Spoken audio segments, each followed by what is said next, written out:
ظاهرة جديدة تم اكتشافها من حوالي 10 سنين أو أكتر، جايز تكون سمعت عنها وجايز برضه تكون عشتها وانت ما تعرفش. والظاهرة دي على قد ما هي غريبة جدا إلا إنها طريفة، خصوصا لما تكتشف إن أغلب الأشخاص اللي حواليك بيعانوا منها. لما تشوف نظرة الاندهاش على وشوش أصحابك لما تبدأ تطرح عليهم الظاهرة دي والأمثلة بتاعتها. تفسيرات الظاهرة دي غير حاسمة وما بتقدمش أي إجابات واضحة هي بتحصل ليه أو إزاي. رحبوا معايا النهاردة بظاهرة تأثير مانديلا.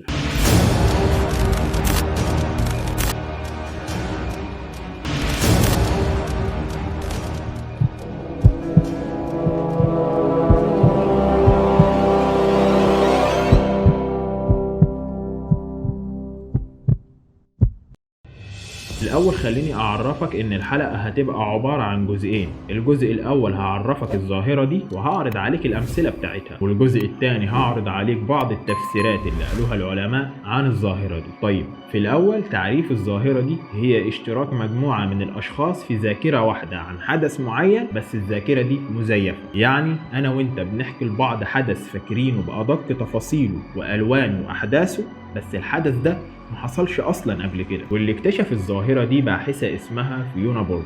فيونا بتعرف نفسها على انها مستشارة خوارق، والحكاية بدأت سنة 2010 لما فيونا افتكرت انها متذكرة بالتفصيل وفاة الزعيم نيلسون مانديلا، وانه توفى في السجن في فترة الثمانينات، وانها متذكرة كويس الجنازة بتاعته، وفاكرة كمان لما زوجة مانديلا طلعت في التلفزيون تتكلم عنه. وده كان بالنسبة لها شيء غريب لأن الحدث ده ما حصلش أصلا، لأن في الوقت ده كان مانديلا لسه عايش، لأن زي ما احنا عارفين إنه مات في سنة 2013، يبقى مات في فترة الثمانينات إزاي؟ والأغرب من كده كمان إنها لما حكت الحدث ده مع بعض الأشخاص اللي حواليها اكتشفت إن هم فاكرين نفس الحدث بنفس التفاصيل، لدرجة إنها اكتشفت إن في ناس في جنوب أفريقيا نفسها عندها نفس الذاكرة المزيفة عن الحدث ده، بالرغم إن نيلسون مانديلا خرج من السجن سنة 1990 وبقى رئيس لجنوب أفريقيا. شيء غريب.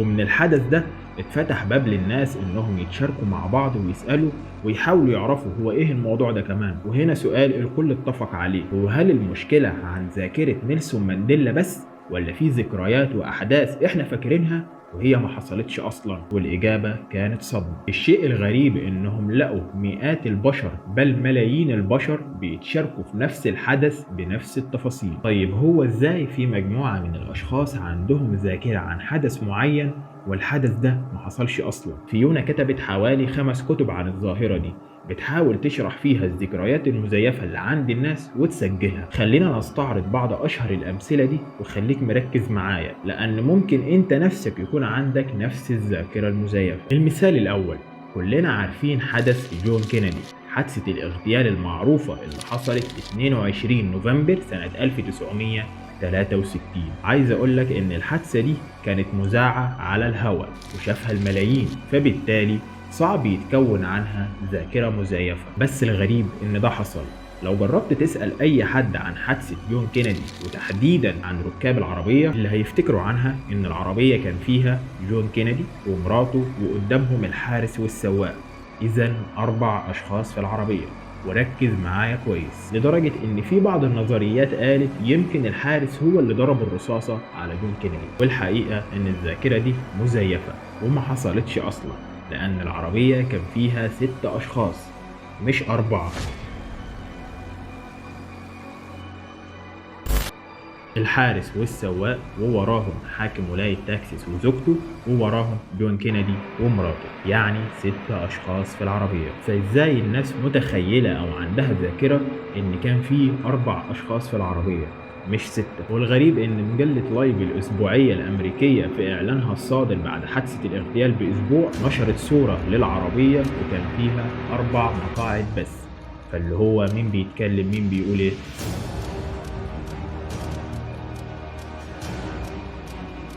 المثال التاني وهو شهير جدا، كلنا عارفين الجبنة اللبشكري والشعار بتاعها البقرة الحمراء. الحقيقة ان في ناس كتيرة عندها ذاكرة مزيفة عن اعلان الجبنة اللبشكري. كانت البقرة في الاعلان ده بتخرج من ورا ستارة حمراء ومعلقة في مناخيرها حلق لونه ذهبي. هصدمك واقولك ان مفيش ولا صورة ولا اعلان للبقرة دي وهي لابسة في مناخيرها الحلق الذهبي، ولا عمرها لبست في مناخيرها حلق أصلا. الشيء الغريب إن في مئات وملايين البشر فاكرين الإعلان ده كويس بالذاكرة المزيفة دي، ويمكن تكون أنت نفسك منهم.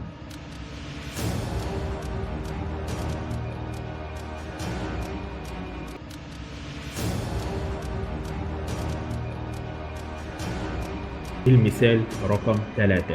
مين فينا ما يعرفش الفيلم المصري الشهير ابن حميدو لإسماعيل ياسين؟ الحقيقة إن في جملة شهيرة جدا في الفيلم ده اتقالت على لسان الفنان الكوميدي عبد الفتاح القصري. الجملة كانت بتقول ايه؟ وماله البزفندي ده راجل انا ذات نفسي استمناه، وقالها باسلوب الكوميدي اللي كلنا عارفينه، والجملة اتشهرت جدا لدرجة ان انت لو جربت تعمل سيرش دلوقتي على جوجل وتكتب بالنص وماله البزفندي ده راجل انا ذات نفسي استمناه، هتطلع لك صور كتيرة جدا للفنان عبد الفتاح القصري عليها نفس الجملة. هصدمك للمرة الثالثة واقول لك ان عبد الفتاح القصري عمره ما قال الجملة دي في الفيلم بالشكل ده. هو قال بالنص ده راجل انا نفسي اتمناه، ما قالش وماله البزفندي، وما قالش انا ذات نفسي استمناه. يا ترى ليه الناس فاكرة الجملة دي بالشكل ده؟ شيء غريب بصراحة. كلام ايه ده يا عزيز؟ ده راجل انا نفسي اتمناه. المثال رقم 4. فيلم الطفولة سنو وايت، واللي كلنا حافظينه من واحنا صغيرين. في الفيلم ده كانت الساحرة عندها مراية سحرية، لما تحب تكلمها كانت تقف قدامها وتقول لها ميرور ميرور اون ذا وول. يا رب اكون بنطقها صح، بس ده مش موضوعنا. واللي تم ترجمتها للغة العربية لمرايتي يا مرايتي. ومؤخرا تم انتاج فيلمين، الفيلمين دول هما اعادة طرح لقصة سنو وايت، وبيتقال فيهم نفس الجملة بنفس الترجمة وهي مرايتي يا مرايتي. الغريب هنا ان جميع نسخ سنو وايت الساحرة عمرها ما قالت الجملة دي اصلا، لكن كانت دايما الجملة بتقول ماجيك ميرور اون ذا وول. جرب دلوقتي تشوف اي فيلم كرتون لسنو وايت وانت هتكتشف ان الجملة بقدرة قادر اتغيرت وبقت ماجيك ميرور، ومفيش حاجة اسمها ميرور ميرور. Magic mirror on the wall, who is the fairest one of all? القصة دي من سنة 1937. طيب ازاي محدش اكتشف ان الجملة دي غلط اصلا او مش موجودة؟ وازاي الناس عندها ذاكرة مزيفة عن الجملة دي لدرجة ان يتم كمان ترجمتها غلط؟ المثال رقم 5.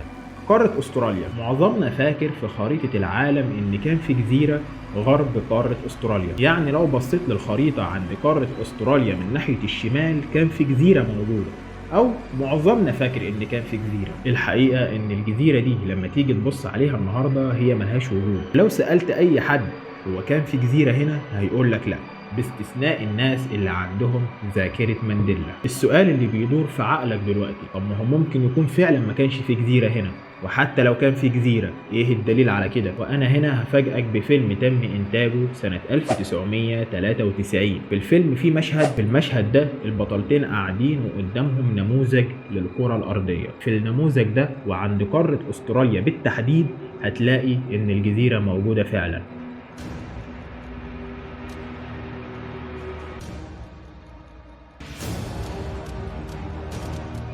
الجزيرة دي راحت فين؟ وليه اختفت من على جميع خرائط العالم؟ انت هنا ممكن تقول انها اختفت بسبب التغيرات اللي بتحصل لكوكب الارض، ما هو في جزر كتير اختفت. طيب ازاي محدش يعرف عنها اي حاجة؟ ولو اختفت بسبب التغيرات اللي بتحصل، طيب ليه محدش طلع يتكلم عنها؟ تعال نفترض انها مش موجودة اصلا. طيب لو هي فعلا مش موجودة ظهرت في الفيلم ليه؟ حاجة غريبة. وهنا خرجت علينا تفسيرات كتيرة عن الظاهرة دي، بس مفيش ولا تفسير واحد منهم واضح وصريح. وهنا نيجي للجزء الثاني من الحلقة ونستعرض بعض أشهر التفسيرات اللي قالوها العلماء عن الظاهرة دي. التفسير الأول وهو التشويش العقلي أو الحالة الإبداعية للعقل، والتفسير ده بيقول إن عقلك بيخلق ذكريات مزيفة لتجميل الصورة أو المشهد. بمعنى أوضح إن أنت متخيل وأنت بتتفرج على فيلم ابن حميدو إن الفنان عبد الفتاح القصري كان هيبقى أحلى لو قال الجملة بالشكل ده، فعقلك تلقائي خلق الجملة دي وحطها عندك في الذاكرة. تفسير ظريف بس ما بيفسرش كل الذكريات المزيفة اللي تم تسجيلها، لأن الحكايات بتتغير وبرضه المواقف أو المشاهد بتتغير. التفسير رقم 2: تأثير عالم الديجيتال. تقريبا النهارده كلنا قاعدين ال 24 ساعة اونلاين، فالتفسير ده معناه ان انت وبتتفرج اونلاين او بتتابع او بتقرا معلومة بتتعرض لمعلومات كتيرة غلط، والمعلومات دي بتأثر على عقلك وبتخليه يخلق ذكريات كتيرة مزيفة. احتمال برضه. التفسير رقم 3 وهو إعادة تشكيل التاريخ. التفسير ده بيقول إن في قوة ما عندها القدرة على التدخل في أحداث الماضي وإعادة تشكيل التاريخ، فبالتالي الأحداث بتتغير وبيتخلق مكانها أحداث جديدة، لكن بيفضل في عقلك بواقي لذكريات قديمة واللي بتتحول بعدها لذكريات مزيفة لأنها ما بقتش واقع أو ما حصلتش أصلا. تفسير خيالي شوية. التفسير رقم 4 وده بقى اغرب من الثلاثه، اللي فات حماده واللي جاي حماده تاني خالص. التفسير ده بيقول ان في اكوان موازيه، يعني في زي الارض اللي احنا عايشين عليها دي مجموعه اراضي تانية، وان الاراضي التانية دي فيها نفس الاشخاص بنفس العقل، يعني انا وانت وغيرنا مقررين على الاراضي التانية. فبالتالي على ارض من الاراضي التانية دي كان الفنان عبد الفتاح القصري قال جملته الشهيرة: ده راجل انا ذات نفسي استمناه. والساحرة بتاعت سنو وايت قالت: يا مرايتي يا مرايتي. وبقرة الجبنة اللي بشكريه لبست الحلق الذهبي. وبما ان انت موجود هنا وهناك فبيقال انه حصل تسارب للوعي، يعني الاكوان دي بتشارك وتبادل الوعي بسبب محدش عارفه. فبقى عندنا ذكريات مزيفة عن احداث حصلت في اراضي تانية واحنا فاكرين ان هي حصلت عندنا هنا. اكيد وانت بتتفرج دلوقتي لقيت مثال او 2 عندك ليهم ذاكرة مزيفة، بس عايز اقولك انك مش لوحدك، وان في مئات وملايين الاشخاص عندهم نفس المشكلة،